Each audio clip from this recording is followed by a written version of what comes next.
Hey guys, welcome to the Philly Special podcast. We're going to talk about the overall feelings about the Philadelphia sports teams right now. The Sixers are in the playoffs. The Flyers are also in the playoffs. The Eagles just had the NFL draft, and the Philly season has started, and it hasn't gone well. We're going to jump in first to the Sixers versus Celtics playoff series. Right now, the Celtics lead 2-1. They won Game 3 in Philadelphia, but the Sixers did win Game 2 in Boston, and the Celtics dominated the Sixers in Game 1. Overall, the regular season, the Sixers were 45-37. They had a pretty good offensive year. Defensively, they struggled. They had to deal a lot with injuries, with Maxey at the end of the season being hurt for a few games, and then Joel being in and out. He struggled with injuries, but he struggled with injuries his whole career. Paul George got suspended for 25 games because of the drug policy in the NBA. The Celtics have a 56-26 record. Their offense has been through the roof this year. They've been great. In the regular season, they dealt with Jaylen Brown being the guy in the first probably half to three-quarters of the season. Jason Tatum came back from an Achilles injury, which ESPN loves to bring up every broadcast about how it's miraculous that he came back. But yeah, the series right now, it's definitely the momentum the Celtics got. But the Sixers do have a chance. Let's not count them out.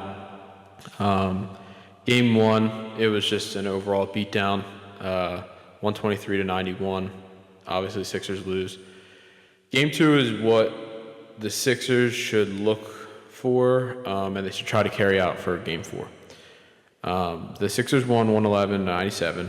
The Sixers shot the three ball better than the Celtics, but they also were able to play the pick and roll really, really, really well. The Celtics thrive off the pick and roll because they have two athletic centers, but the centers are very different from each other. Nikola Vucevic, who's a seasoned veteran, he was actually drafted by the Sixers, but he's a center that can stretch out the defense because he can shoot the three, he can shoot the mid-range. Quenta is the other center for the Celtics. He's not as gifted offensively, but he still is a pretty big problem because he can rebound, he can play great defense. Around the rim, he always seems to have a knack to get the ball. But I think the Sixers can definitely have the ability to shut them down. So far this series, the team that has shot the three-point shot the best has won each game. In Game 1, the Celtics shot 36% from three. They've won the game. In Game 2, they shot 26%, lost the game. And in Game 3, they shot pretty amazingly 42.6% from the three-point line, which is just making under half of your threes that they attempted. In Game 2, which is Sixers won, they shot 48% from three, which also is amazing. No team is going to be able to sustain that for a whole series. That's why it's kind of been back and forth. And the Maxey and Edgecombe duo, they've combined for 59 in Game 2, and they also hit 19 threes in Game 2, which not every game you're going to get that from them. However, you're going to need that from them because the Sixers are playing behind the eight ball. They don't have the same depth that the Celtics do, and that's going to be something we talk about a little later in this segment because the Celtics have great role players. Peyton Pritchard and Derek White are two guys that on any other team would be able to be the guy. Maybe not so much Peyton Pritchard, but definitely Derek White. Derek White on the Spurs before the Celtics got him was the guy, and the Spurs were always really competitive. So far, the players, I guess you could highlight in each game. Jaylen Brown is averaging 29 points per game this series, and he's also shooting 50% from the field.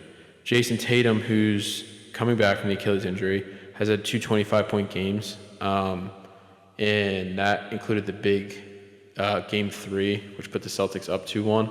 But Jason Tatum closed out the game with Adam Bona guarding him. Tyrese Maxey is leading the Sixers as he did through most of the regular season. He's averaging 27 this series. Paul George, who's kind of been slept on, Celtics definitely haven't forgotten about him, but he is probably the third option because VJ's played so well this series. But Paul George is averaging 18 a game. He's shooting 51% from the field and 50% from the three-point line. But he's been really effective, but he hasn't really had the volume that he's had in past series because he's kind of taken a back seat to VJ and Maxey. VJ is averaging 17 this series, and I think that VJ is kind of hitting the quote-unquote rookie wall that a lot of people said he was going to hit during the regular season, and it's been pretty obvious that the Sixers are definitely outmatched in this series. I think each team has different ways they can win the series. The Sixers, obviously, they get Joe Embiid back. Even a limited Embiid changes the spacing on the floor and also the rim defense. His playoff career, when the Sixers have him on the floor, he's a plus 17, which is pretty big because that means you're pretty much getting 17 more points you can count on just from Embiid, and they're really good with him on the floor. If the Sixers can replicate the Game 2 shooting, where they went 19 for 39, they can make it a series where who can shoot better. I do think that favors the Celtics, but if the Sixers can shoot that good from the three-point line, I think that can definitely be a factor to win the series. My biggest thing for the Sixers is that if they can speed up the game. In Game 2, the Celtics had no answer for transition. When the Sixers got out in transition, specifically Maxey and Edgecombe, the Celtics looked slow. They looked like they couldn't compete, and the half-court defense, when it's set, the Celtics are much better with the defense when they can get in the half-court defense. The Sixers thrive because Maxey is so fast and he's so quick. VJ's young and athletic and he has so much speed that when Maxey and VJ can get to the hoop quickly and they can play freely in transition, that they're so much better and they have so much more opportunity to score. And I think the last thing for the Sixers to win this series is that if Paul George can be playoff P, as people call him, but if they can stay around him and Maxey can get 25 shots combined, attempts from the field, I think that they can keep the offense afloat until Embiid gets back because Paul George is playing really well. He's shooting the ball really well, but he's also being able to facilitate because Boston, I don't think, understood that Paul George is still Paul George, and they were kind of lacking off him a little bit. They were laying off him, but now they're getting really up in his grill. They're really going after him, and they're really trying to force him to pass the ball. So now we get to talk about how the Celtics can win the series. I don't want to do this, but I'm gonna do it. I think that if they keep living and dying with their motto, which is the three-point ball, and they can keep winning the three-point battle, they're probably going to win the series. They're averaging 39% from three right now, and I think if they can continue to do that, it's going to be hard for any team in the NBA to do that, or any team in the NBA to beat them. But I do think that's a huge factor for them because they have in the clunkers, they always seem to miss the threes, and it's not pretty when they miss threes. They also defensively, I think if they stay more connected or they move as a unit, like Philadelphia 76ers, they all season have struggled in the half-court sets. They play with Maxey and Edgecombe, and they play in half-court sets. Maxey doesn't have as much space because the other team is able to condense the floor, and Maxey can't get to the hoop, and he has to step back three. He has to play a lot of hero ball. If the Celtics can limit the Sixers in transition, I think the Celtics definitely have a better chance of winning. The Celtics also all season have struggled with the ability of rebounding, but so far they're plus 8 rebounds each game against the Sixers, and they have been pretty much negating any second chance points from the Sixers, which the Sixers have been able to do pretty good throughout the whole season. They also the Celtics have so much depth on their team. This is where I want to talk about the Sixers' overall roster construction. But the Celtics have so many options that can score the ball and make big shots in big moments that I think it's pretty big. So, that being said, and talking about how the Celtics and Sixers can win the series, I wanted to talk about the roster construction. Now, Daryl Morey is a definitely trending topic, you could say, in Philadelphia. He is pretty much only known as a GM because he constructed the roster for the 2018 Rockets, which didn't even win a championship, but they had James Harden, who won an MVP that year, and then he had a bunch of guys. He signed a bunch of guys through free agency and traded for them that were 3-and-D guys, which is they shoot the three ball really well, and then they play really good defense. They're pretty much athletic freaks that can shoot it well. Daryl Morey decided this year to build around he built two different teams. He built a team of veterans on one half that slows the pace down. They're smart players. They can get into half-court offense. They can kind of spread the floor, but not really. But they're more so, it's a veteran team. And then the other half is young and dangerous. And when I say young and dangerous, I mean that young and can speed up the game. They can play fast. They can get to their spots quicker. They can play transition offense. They're very gifted at playing fast. Daryl Morey and maybe Nick Nurse. I find it hard to believe that Nick Nurse talked about it with Daryl Morey, some of these signings, because there was a disconnect early in the season in some press conferences. But Nick Nurse did win a championship. He won a championship with the Raptors. They ended up beating the Sixers in 7 games that series. Kawhi Leonard tore the people of Philadelphia's hearts out with a buzzer beater in Game 7. But Nick Nurse has a style of play where he wants his teams to be able to play freely on offense, and he wants them to play a defense that the team right now can't really play, because they have veteran players, they have older players that are not as quick, but then they have young players that are quick, and they want to be able to trap. They want to be able to go over screens. They want to be able to force double teams on people. But they can't really do that because their roster is so different from one half to the other half. I think even if this, any way that the Sixers lose the series versus Celtics, I think that Daryl Morey should be fired.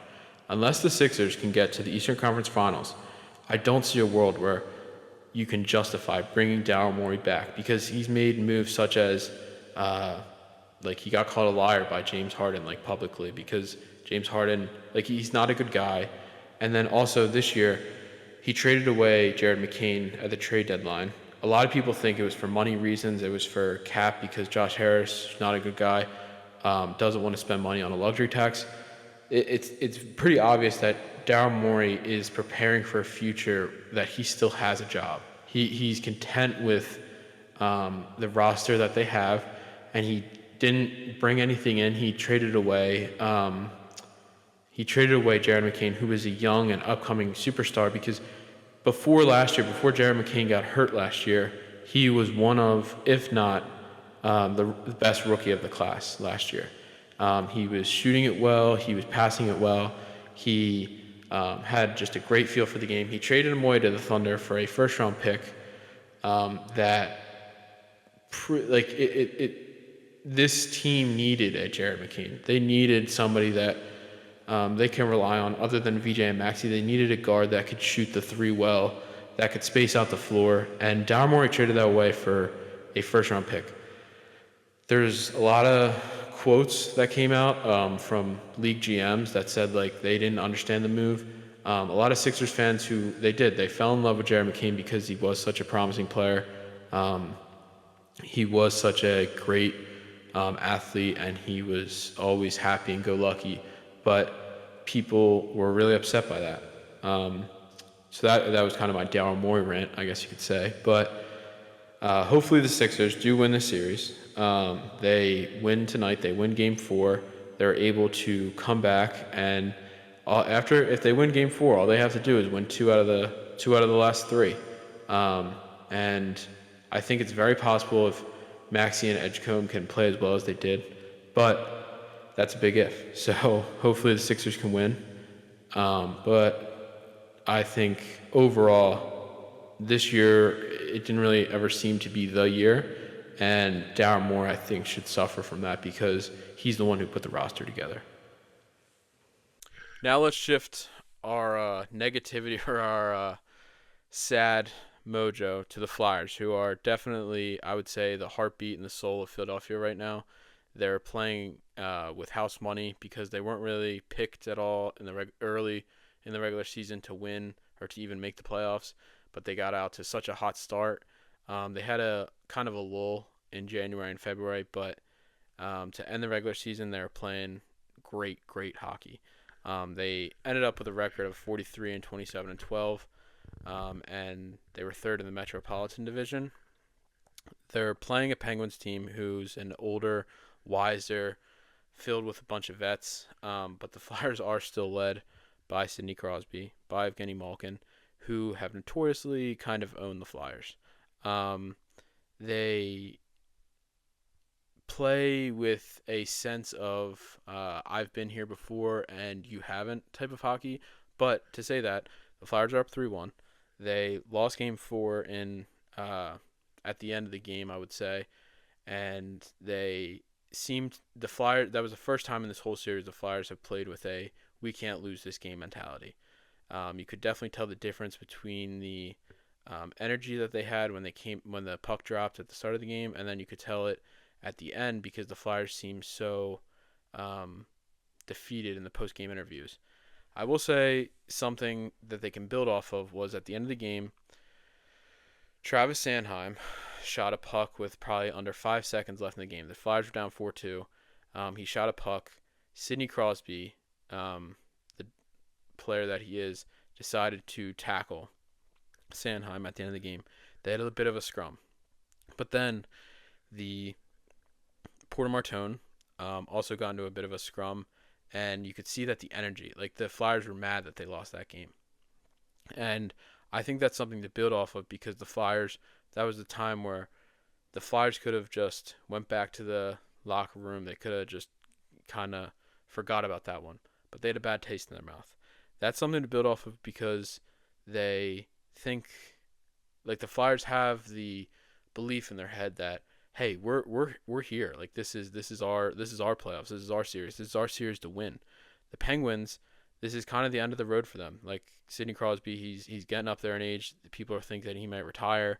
Malkin is also getting up there in age, and this is kind of like their last hurrah, I guess you could say. But those two being together, the Flyers have a young core with Trevor Zegras, Matvei Michkov.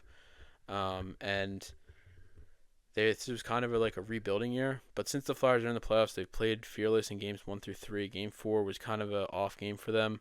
But this is the battle of the Commonwealth. This is the battle of PA, Pittsburgh versus Philadelphia. And I think you can see that in every game. There's so much intensity, and the Pittsburgh and Philadelphia, they've never liked each other. Since there was such a history with those two teams, like in the 2010s and early 2010s and 2011, 2012. But the Penguins do have like the couple Stanley Cups to show for that. I think a huge factor that the Flyers should continue to kind of build off of is the fact that the Penguins are playing with their backs against the wall. They're playing with a this is it. This is win or go home. The Flyers played with that in game 1 and 2. Like you could see that they were beating the Penguins on the boards. They were beating them loose pucks. The Flyers won a good bit of the faceoffs, and they were having like a lot of shots on goal, so then they could rebound and kick it back out, reset the possession. But Sean Couturier, who late in the season had a meeting with Rick Tocchet, was moved to the fourth line. Sean Couturier is a veteran who was on that 2012 team that lost to the Penguins in the playoffs, but he's never backed down from the Penguins. Even in the years that the Flyers were bad, Couturier always showed up, and he always played these games like it was a different type of rivalry. And I think he is definitely going to have a couple conversations, or at least I hope so, with these young guys like Zegras and Matvei Michkov and Porter Martone. Michkov this series has had some like dumb penalties, and I think that with those dumb penalties, it's given the Penguins some opportunities on the power play, which the Penguins rank in the top 5 in the regular season. They always seem to score. They find the open man. It's because they have experience and they've played with each other, and this is nothing new to them. But the Flyers struggle in the power play. They've never gotten higher than 30th out of 32 teams in the NHL on the power play, and they struggle. They've actually let up a shorthanded goal, which was just bad. But the Flyers they just need to be aggressive. If they're able to keep this aggressiveness up, I think it's going to work out really well for the Flyers. The biggest X factor for the Flyers this whole season, though, has been the goaltending. Dan Vladar, I can't put into words how impactful he's been. He seems to stop pretty much every shot that people think, oh, this could go in. Dan Vladar has stopped that in games 1 through 3. He's played amazing. I think the way he is playing is also a way that the Flyers, like, they're feeding off that energy, because they're like, if our goaltender's not going to allow these goals, we can kind of go after pucks. We can be aggressive. We can kind of put him we can go for the puck if it's going to put us in a bad spot, because we're confident that Vladar will save us in the end. I think another huge factor for the Flyers is that their way to be able to defend the Penguins, and the way they're able to have an attitude about them is just superb. The Flyers, like in Game 3, which was just eye-opening, because I haven't seen. I was so young when the Flyers were in the playoffs in the 2010s, and I wasn't really able to fully appreciate the Flyers' energy and all the fans and all that. But now I can, and I saw that in Game 3, it was probably the loudest I've ever seen a crowd for the Flyers. That pop when Zegras hit the one-timer that went over Stuart Skinner's shoulder, it was just, like, through the TV, you could just hear how loud it was in that arena. I think the Penguins, who made a goalie switch in Game 4, they went from Stuart Skinner, who played on the Oilers for the last couple cup runs that they've had with Connor McDavid.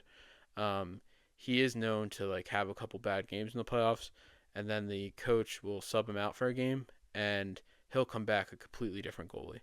The Penguins goalie in Game 4, in the early parts, wasn't really allowing anything, but at the end, you could definitely see a difference, because the Flyers were more aggressive, they were having more shots on goal, and they were putting more pressure on them, and it finally at the end kind of started to deteriorate. Like, the goalie started to be human again. Travis Sanheim, who played on the Canadian team with Sidney Crosby, he's kind of like the dirty work guy. He's been getting in all the crooks and crannies. He's been fighting for pucks. He's been really physical. He laid out Evgeny Malkin a couple times, and he's made sure his presence has been known. Jamie Drysdale, who didn't really have the best regular season, but he always contributed. He hasn't really lived up to what he can truly do, I think, in this playoffs, and I think it can be a big factor in Game 5 if Drysdale is able to get a couple shots, get a couple loose pucks, push the pace a little bit. I think it can be pretty big. I think also Porter Martone, who is I want to say like one of the best young players right now, because he's acting like he's been here before. He's acting like a pro. He's having the ability to say like, listen, like I know these guys are veterans. I know this is a this guy's probably like been around the block more than I have, but I don't care. Like I can play hockey too. He set the tone by just having like his general presence out there, and he's always able to find the open guy. Um, the Flyers, I do think at a point, especially if they were to unfortunately lose Game 5, I do think that they have to give Vladar a break. Samuel Eriksson hasn't been that bad, and I think that uh, he can definitely like if the Flyers were to score 4 goals in a game and Eriksson is the goaltender, I think they can still win that game. Eriksson did have some like regular season struggles, but that was also because the Flyers were playing just awful hockey. And something that stands out to me the most is the fact that Vladar, he did get hurt in Game 3, and he kind of had like a upper body injury. He played through it though. Tocchet wants him to be in goal, which I think is also giving Vladar a lot of confidence to stop these pucks. He's basically like Tocchet saying to Vladar, you're our best goalie. Go play like it." And Vladar has played like it so far. Um, the Battle of Pennsylvania, it just has a different meaning. Like a lot of these other series, like Buffalo and Boston are playing. I like the current format that the Flyers are playing with, or the NHL playoffs are having, because a lot of these fans like don't like it, because out west it's causing more problems than like because the better teams are playing against each other early in the round, and there's going to be a team that gets lucky that wasn't as good in the regular season. But something that the Flyers have done, especially with like their management, and like Rick Tocchet is a former Flyer, Danny Briere is a former Flyer, Keith Jones, who's the operations leader, he's a former Flyer. So they know. I definitely think that they're talking to the players on the team, and they're saying, "Hey, listen, like this Battle of Pennsylvania, it means something. Like this isn't just like a first round matchup in the playoffs. This is the Battle of Pennsylvania. This is your biggest rival." Sidney Crosby has owned the Flyers, and a lot of the Flyers fans just hate his guts. And he's from Canada. He um like in Game 3 specifically, Ristolainen walked past him and he kind of hit him with a stick.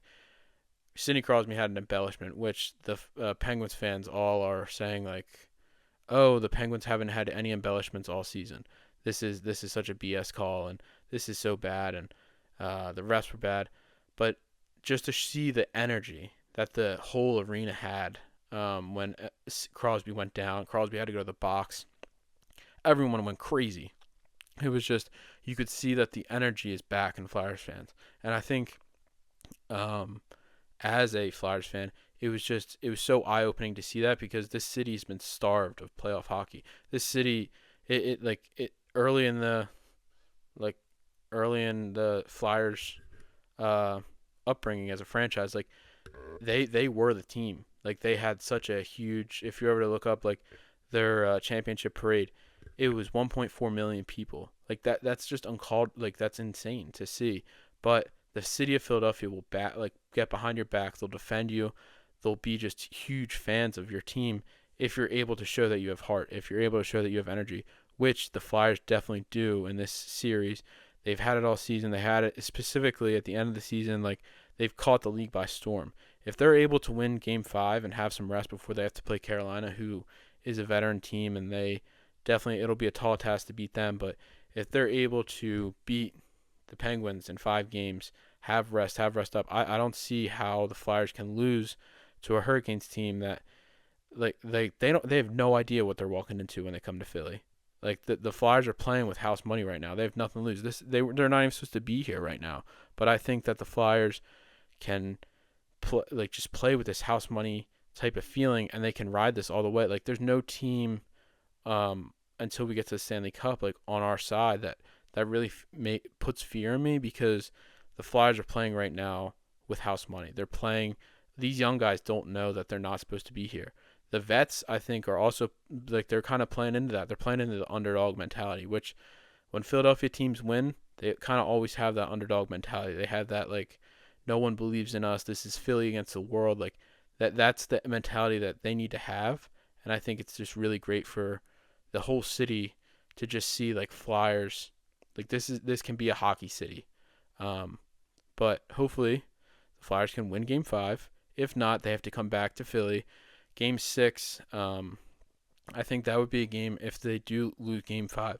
I think that is definitely a game where you have the home crowd, you have that all of that intensity, all of that energy. I think Tocchet should put in Aronson if Vladar has a bad game. Vladar's clearly battling an injury, so he does need a break at some point. Game 7 would be probably the worst time to have Aronson come in, but if they were to lose Game 5, I feel like you have to start Aronson, and it wouldn't be the worst thing in the world. I definitely think they can still win with Aronson in goal. The Penguins did it in Game 4. They switched goalies, but hopefully that doesn't even we don't have to think about that. I mean, the Flyers can win Game 5. My prediction is I think they win 4-2, and I think it's close throughout, and then Pittsburgh pulls its goalie in the third period with about a minute left, and hopefully the Flyers can get an empty net goal, and they can celebrate in Pittsburgh, and all those Pittsburgh fans have to watch Philadelphia win, and that would be a great sight to see. Now, let's shift our focus to another promising, you could say, team in Philadelphia, the Birds.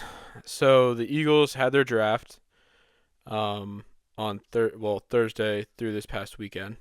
They had a few notable picks that I think will really help the team next year, and they also had a big trade, you could say, for an edge rusher that also I think can definitely help the team next year because they lacked edge rushers.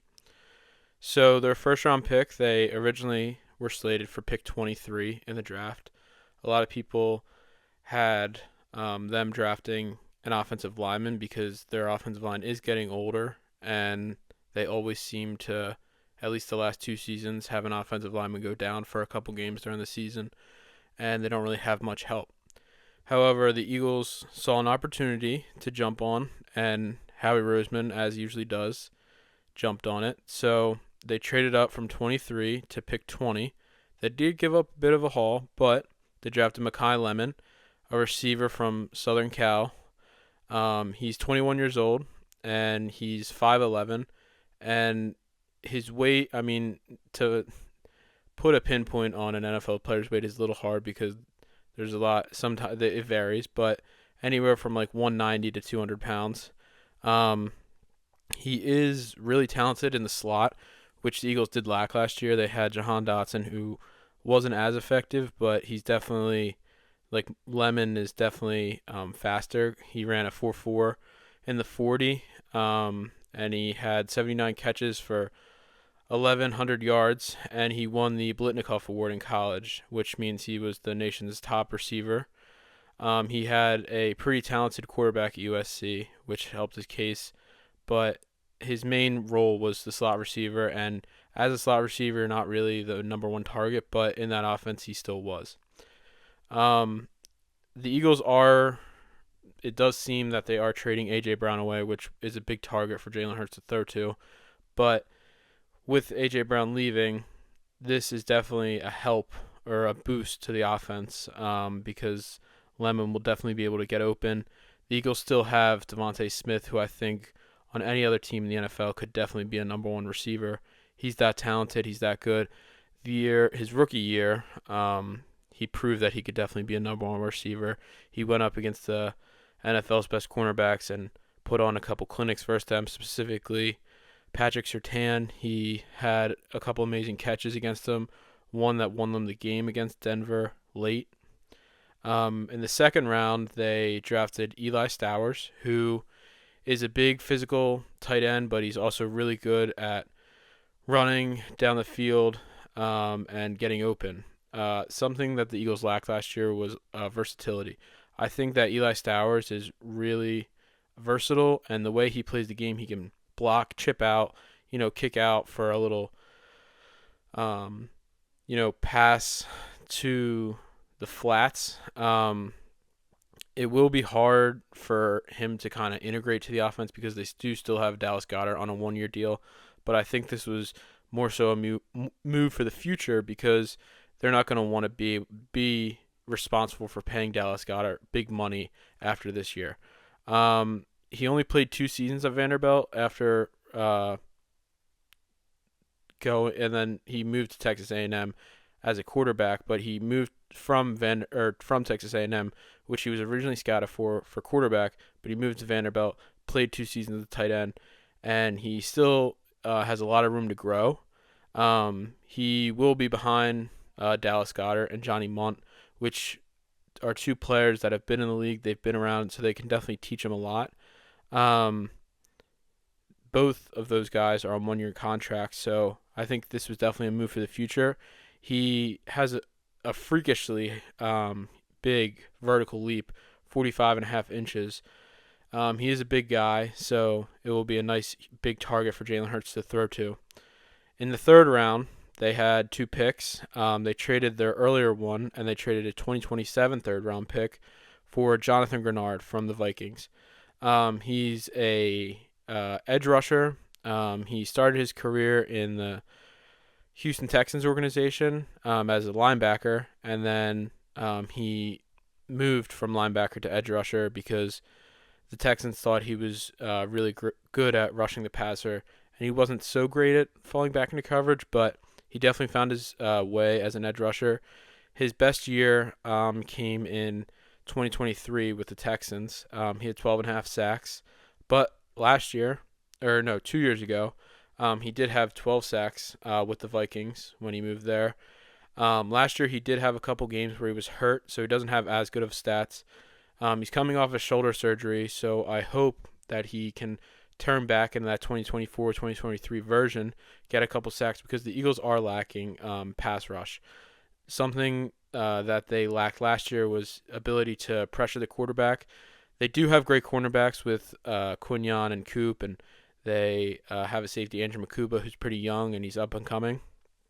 But something to also note is that Grenard is also a great run defender. The Eagles outside the hash marks weren't really that great at being able to stop the run, and they got beat a couple times with long runs to the outside. So that's definitely a nice addition to the team. I think that he's going to have a really breakout year because you still have Jordan Davis, you still have Moro Jomo, you still have Jalen Carter on the inside, and you can also pick up a few tips from Brandon Graham, who is coming back probably for his final season. But this is actually a really great move, I think, for the Eagles because it will give them another edge rusher. They did lose Jalen Phillips to the Panthers in free agency, but Jalen Phillips got paid a lot of money. So I wasn't really as mad as some fans were when they gave up Jalen Phillips, but this is definitely a great addition for the Eagles. I think they also signed him to a 4-year, $100 million deal, only $50 million guaranteed, so after 2 years they can definitely get out of it. He will be 31 when that 2 years comes, so hopefully the Eagles can find a way to structure him out a little bit, and maybe this is only a 2-year deal, which I actually really like. I think that cap-wise, it's really friendly for the team, and they can still have the ability, if they need to, during the regular season, trade for another pass rusher. I don't think pass rusher will probably be the focus when they trade in season. I think it'll be in secondary, or I think it will be offensive line. I would have liked to see the Eagles maybe go offensive line more heavier, but they did pick up somebody in the third round, Markel Bell. Now, he is 6'9", 346 pounds. He is a gigantic human being. He probably will sit for the first year because of Lane Johnson, Jordan Mailata, who are incredible tackles, but he does have the luxury of being able to learn behind those stars. And I think if Bell can take advantage of that, the Eagles will have something special. This one is definitely a riskier boom or bust pick, but the Eagles did hit on picks like this before with edge rusher Jalix Hunt. He didn't allow a single sack last season when he played for the national champion runner-up Miami, which Miami played a bunch of pretty solid teams, especially at the end of their run when they beat Ole Miss, and then they had to go play against Indiana. But he didn't allow a single sack. I actually really enjoy this pick because I think him having the ability to learn behind Jordan Mailata and Lane Johnson will give him a great advantage compared to the other offensive linemen that were drafted around this position. Those linemen that were drafted around this position, they may have more skill right now, but I don't think they're going to have the ceiling that Markel Bell will have this upcoming season. My favorite pick of this entire draft, I think, was Cole Payton. They drafted him in the 5th round, pick 178. I wasn't really surprised that they took a quarterback on day 3 of the draft. They've done this for the 3rd time in 4 seasons, and they've had a pretty solid backup in Tanner McKee, which they drafted in the 6th round in 2023, and then they also drafted Kyle McCord last year in the 6th round in 2025. This time, though, the Eagles did kind of switch up from the more traditional passer. They went with a dual threat passer, and Peyton threw for 2,700 yards last season at North Dakota State, and he had 16 touchdowns and only 4 interceptions. But he also, this is the part I really like about Cole Payton's game, he ran for 777 yards. The Eagles have a team where they have Saquon Barkley, they have A.J. Brown, they have Devontae Smith, they have Dallas Goedert, they have Eli Stowers. I think a team that will not just be able to pass the ball, because Jalen Hurts, he does play in his best years, Jalen Hurts plays and he runs the ball well. When you have a running quarterback like that, I think it's big to be able to have a good backup because he can play fearless. I think something that held Jalen Hurts back last year was he knew that if he got hurt, the whole offense would have to switch. Tanner McKee is a traditional passer. He sits back in the pocket and he can hit his spot, or he can hit guys when they run to their spots, but he's not a dual threat quarterback like Hurts. Hurts is best when he's running the ball and he's also passing it. Hopefully Peyton can develop in the spring practices and training camp. I really think he will, because that'll give the opportunity for the Eagles to trade Tanner McKee. McKee's been an asset for the last 2 years, and a lot of teams have called and checked in on him, but the Eagles haven't really been comfortable with giving him up because Jalen Hurts is a dual threat quarterback. He does run the ball, and when quarterbacks run the ball, they can get hurt. And I think Cole Payton, if he can really fulfill what his true potential will be, I think he can actually turn into a starter in the NFL. He is a left-handed quarterback, which they tend to struggle in the NFL because a lot of the passing game is made for right-handed quarterbacks. But Cole Payton proved at North Dakota State he can change an offense, because North Dakota State struggled the year before. Cole Payton came in, and like I said, he threw 2,700 yards and 16 TDs, and he also protected the ball. Like, him only having 4 interceptions was something that amazed me, because he would throw it into coverages. He wasn't afraid to throw the ball downfield, and I love that pick for the Eagles. In the 6th round, they went with Michael Morris. This was the 2nd offensive lineman taken by the Eagles in the draft. However, I think Morris will be definitely more of a project compared to Markel Bell. He had to earn his way into the Georgia Bulldogs lineup last year. He wasn't a full-time starter until his senior season, but he still is 6'5", 334 pounds. He can hold his own with his nose tackles.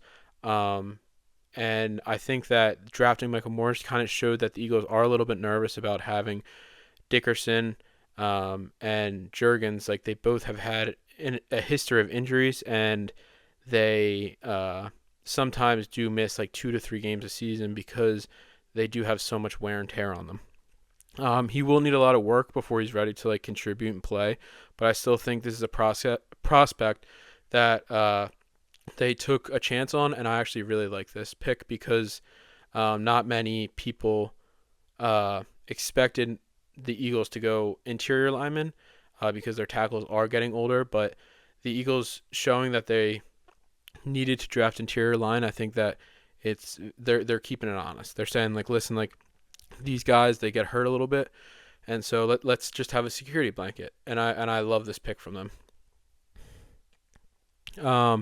The last pick they had in the 7th round, pick 244, was Cole Wisniewski. He was a safety. He comes out of Texas Tech. He spent 3 seasons at North Dakota State. He led the FCS with 8 interceptions in 2023. But he was playing closer to the line of scrimmage at Texas Tech. So he didn't have as many opportunities to get picks, and he didn't have as many pass breakups, but he still was able to contribute to stopping the run. He's a good tackler. He is only 6'3", 219 pounds. So he's more of a hybrid type safety, But I think his main red flag and why he dropped was because his coverage deep can be an issue, and I think still, even though that is a red flag, and he did struggle with that, especially at Texas Tech more so than North Dakota State. I think this was a great risk by the Eagles because he played a style of football that was very physical, which the rest of the Eagles defense definitely does, and I think he'll fit right in with Fangio's scheme of having safeties drop in and out of the box, drop in coverage, and they can play. He's speedy enough to where he can play with receivers, and he can still be able to track tight ends and out of the backfield. I think that's where he'll probably struggle the most because running backs are quite shifty and they're quite they'll probably be faster than him. But for a 7th-round pick, I love the value here, and I think Cole Wisniewski definitely that was a steal of a pick in the 7th round. Not many people had him going that late, but I love that pick for the Eagles, and I think he can be able to contribute probably in a year or two. If not, I think if like he was thrown into a situation where he did have to play next season, I think it could definitely work out. His ball skills were definitely something that caught my eye when I was watching some highlight videos of him, but he's definitely going to be able to contribute, I think, to the Eagles down the line. And if not, he can't contribute on the defensive side. He did play special teams at North Dakota State, so the Eagles will have some leeway there where they can probably throw him on special teams. He can make some tackles. He was a good tackler, so I do like that pick from them. Now let's talk about the low point of Philly sports, and I am talking about the Philadelphia Phillies. They're 9-19 right now. In their last 10, they're 1-9. They lost to the Braves today in just a defeating fashion. They can't really hit the ball. They have a run differential of negative 54, one of the worst in the MLB. So let's talk about why they're struggling. I think a big reason why they're struggling is the fact that Brandon Marsh, who's a pretty good utility player, but he's not the best. He can't be your best player. Right now, he's their best hitter. He's batting .297. He has 4 homers and 16 RBIs. Brandon Marsh started this season pretty promising. I think that he started hot. He's kind of come down to life these last couple games, but he can't be your best player. I mean, he's not the best fielder. He's not the best hitter. He really can't hit lefties, but right now he's hitting kind of consistently. I do think a guy that's going under the radar, and it's crazy that he's going under the radar, is Bryce Harper. He is batting .260. He had a slow start to the season, but as of recent, he's found his stroke. He has 6 homers and 18 RBIs. The thing I love about Bryce right now is that he's going the other way with the ball. He's balanced. He's hitting balance. You can see every time he gets to the plate, he's not looking to go home run. He's not looking to pull the ball. He's going opposite side of the field. He's going left center to left field, and he's going to center field. I think that him being able to hit, if the Phillies are able to turn it around, I think it's going to be on his back. Every time he's been coming up to the plate, he's had competitive at-bats, and that's what you want when you have like your best player. You want him to have competitive at-bats. You want him to be able to show that they don't need him to be the best player every single time he goes to the plate, but they do need him to be definitely like a factor because he is such a good player and he's such a big time role. Like he has such a big role in this team. The third best hitter, I would say, is Justin Crawford, who is a rookie. He's promising. He's showing that he can definitely play on the MLB level. A lot of people worry because he was one of the Phillies' best prospects, that he was just doing really good in AAA. He was benefiting off the fact that he's only playing against AAA players. But he's showing that it doesn't matter. You can throw a great arm out there. He's going to be your everyday center fielder. He doesn't have any homers yet, but he does have 3 RBIs. He has struck out a bit, but that's not as concerning because he is young. Like he's gonna struggle a little bit at first, but he does have 19 hits, and I think his most underrated part of his game is the ability to be able to steal bags, which he's stolen 2 so far. But as he gets more mature, as he gets more used to playing in the bigs, I think he's definitely gonna have a lot of stolen bases. So that's the offensive side. The rest of the offense is struggling. I think Trey and Schwarber, I think both of them have to kind of show up for the Phillies to have any chance of making the playoffs. It is early in the season. There's definitely like it's not even May yet, and people are already like writing them off, which I think is a little bit jumping the gun just because the MLB season is so long and the MLB season has so many stretches of games, and sometimes it can be weird where like your division isn't that good, but the your overall record isn't that good, but you can still win your division. The Braves are playing pretty good baseball right now, but the Braves always seem to kind of fall apart because of injuries. So I'm not hoping for injuries, but at the same time, I'm not hoping that the Braves continue to be this good. The Phillies' bread and butter the last couple years has been their pitching staff. Now they did just get Zach Wheeler back on Saturday. He threw against the Braves. A lot of people were worried about like his injury from last year, which was the blood clots in his shoulder, that he wasn't going to be able to have the same velocity. But I think he put a lot of those haters to bed because he was throwing 95, 96, anywhere in that range with his fastball, and all of his other stuff looked pretty good. It was his first outing out, so he did have a long fourth inning where he threw a lot of pitches in the inning, but I think overall it actually was pretty good because he looked like he still looked like Zach Wheeler. That's all we wanted, and most of all we just wanted him to be healthy because it was definitely a scary sight for him to have blood clots, and that's nothing like easy to come back from. So I think it was definitely something that was promising for the fans to see, and I love the fact that he's healthy and he's able to keep going. Other than that, for the Phillies pitching staff, it hasn't really been that promising. Christopher Sanchez, who just signed a big extension in the offseason, he's 2-2 with a 2.9 ERA, close to 3. The last couple of years, he hasn't the start of the season hasn't always been smooth for him, but at the same time, like he should be to the point now where he's had enough years under his belt where he shouldn't really have this bad of a start to the season. I think that him having this bad of a start to the season, it should raise some questions, but at the same time, his stuff still looks amazing. He just had some bad luck with some games here and there.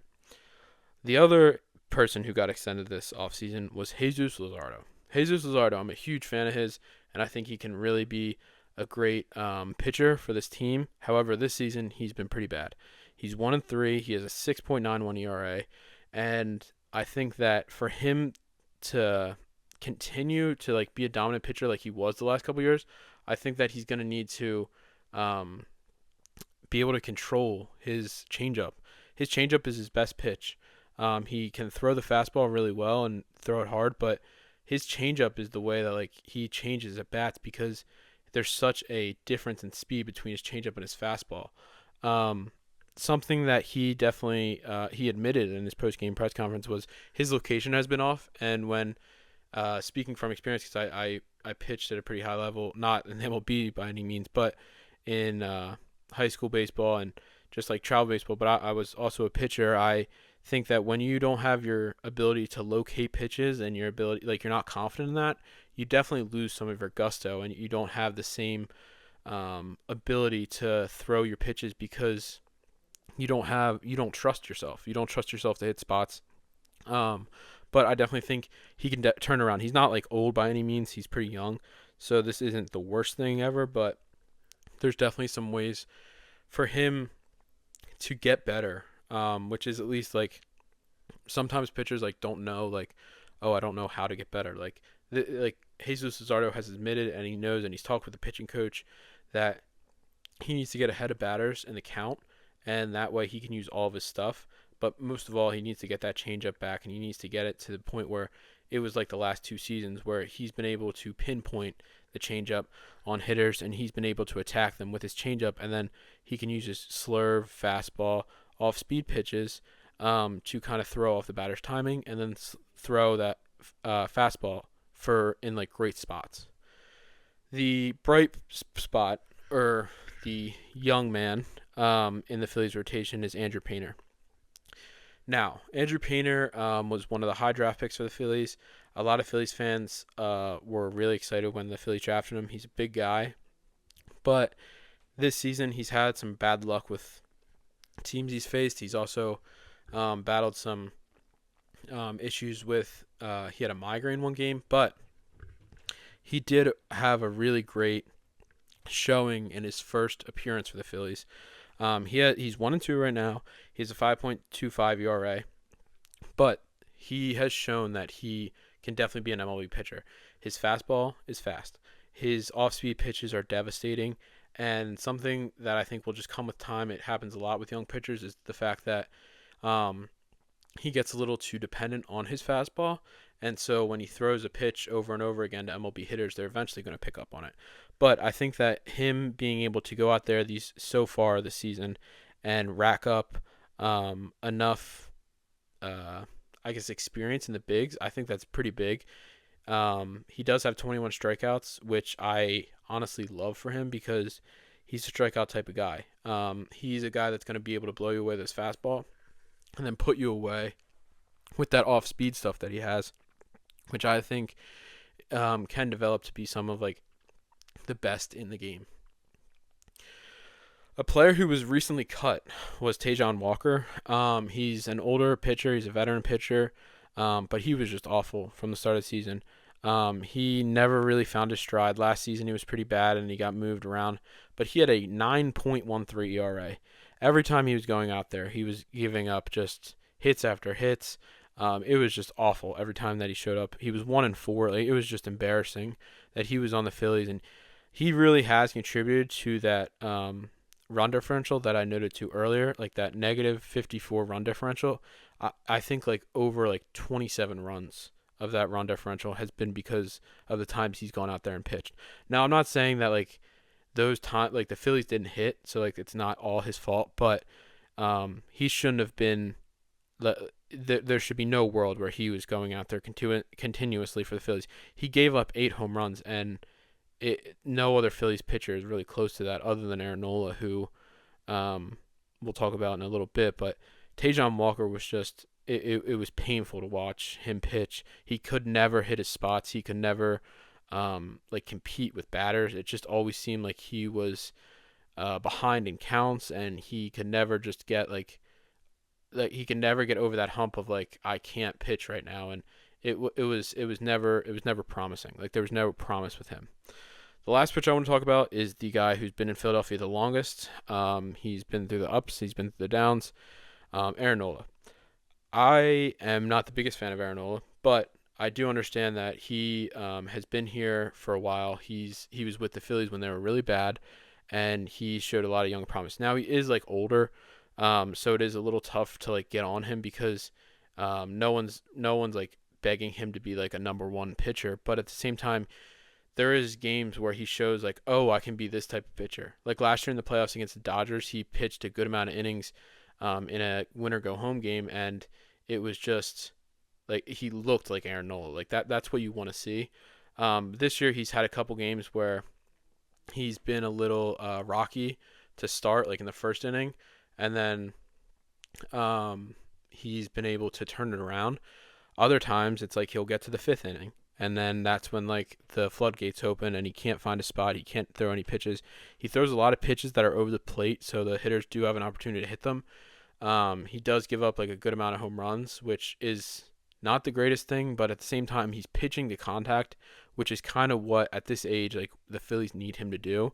I think just with him, like his off-speed stuff is so gross, and all of his stuff that he has is like it moves so much that sometimes it moves too much, and then he loses control of it. So then he has to throw like a fastball, which like since he's a little bit older now, his fastball has dipped in velocity, so hitters can jump on that fastball and really just like go to town on the fastball, which is not good for the Phillies at all.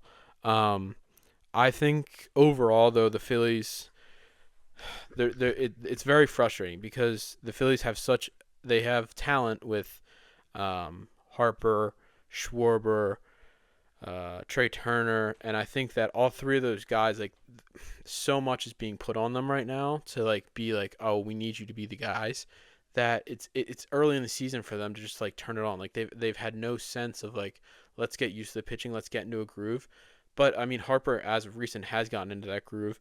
Trey Turner is getting on base sometimes, and Schwarber, he's not like an on base type of guy. Like he'll hit homers, but I think the Phillies management, like Dave Dombrowski and uh, John Middleton, like they put this roster together that is so dependent on those three guys that if those three guys can't, like if only two of those out of those three guys can hit, that's your hitters, and two of them are left-handed hitters, so it's a little tough for them to just be able to turn it on and off. Something that stands out to me is the fact that the Phillies brought back JT Realmuto. He was an aging catcher. He now is on the IL because he is hurt. I think that was a very telling move for the Phillies. Now, I mean this, I don't have anything against JT as a person. And as a player, like he's been great the last couple of years, and he's been a great defensive catcher. However, it's very telling the fact that he was the only guy post like a couple pitchers they signed, and Adolis Garcia that they like immediately signed. I think the Phillies were content with running back the same team over and over again, and I think that is they caught lightning in a bottle in 2022. 2023 they had a good chance, and then they squashed it against the Arizona Diamondbacks because they couldn't hit. The bats came up cold at the end of the series, and and the Diamondbacks did get hot. And then I think something that is even more telling is the fact that their best two hitters are left-handed hitters. Trey Turner can be one of their best hitters, but for him to be one of their best hitters, he's their only right-handed hitter. So when teams bring in pitchers, good right-handed pitchers, they're going in to only face Trey Turner. Alec Boehm hasn't really stepped up this year, hitting-wise, which has hurt them. And then also Bryson Stott can't hit left-handed pitching. And we've known this about Bryson Stott. I love Bryson Stott. I think I'm a huge fan of his. Defensively, Bryson Stott is a stud. But if there's an MLB hitter that you know for years have not been able to hit against left-handed pitching, I think that is a time where you have to really assess your roster, and you have to say, listen, if we need guys who can hit against left-handed pitching, we need guys who can hit against left-handed pitching. The Phillies just seem to just ignore that these last couple off seasons and have never been able to just sign a guy who can hit left-handed pitching. They are 9-19. They do have a couple series coming up that I think is definitely winnable. They can stack some wins together, but it's going to be a grind. I'm not saying that this is like some shoo-in.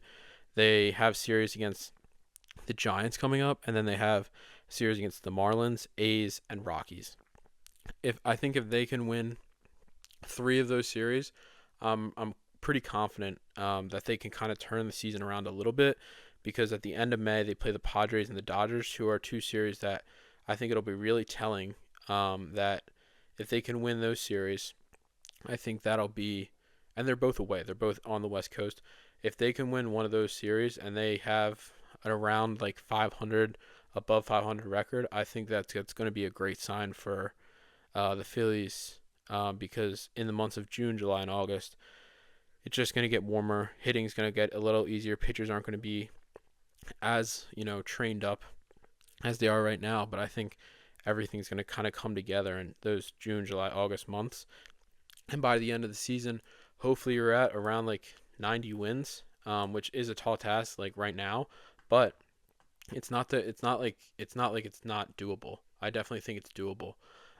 So hopefully they can turn it around, and I hope that the Phillies can, make a little run in the postseason. They definitely have the roster. It's not that they don't have the roster. They have the players to do it. They have the star power. They just need to have some other players other than Bryce, Schwarber, and Turner to step up to the plate and be able to hit. Adolis has been pretty solid so far, but he's nothing like spectacular. And Crawford and Marsh, like those are 2 guys that like if they can consistently do what they're doing right now, I think that the Phillies will be like fine in the long run. But it's really it comes down to the roster construction, and I think that Dave Dombrowski has just done a poor job in roster construction. So that's pretty much all I have to talk about with the Phillies. Hopefully they can turn around. This is a Philadelphia sports podcast, so I did want to highlight something else that it's going on in the city of Philadelphia, and does have to do with sports, and that's the Penn Relays. This is these are relays that happen every year at Franklin Field in Philadelphia, and I think that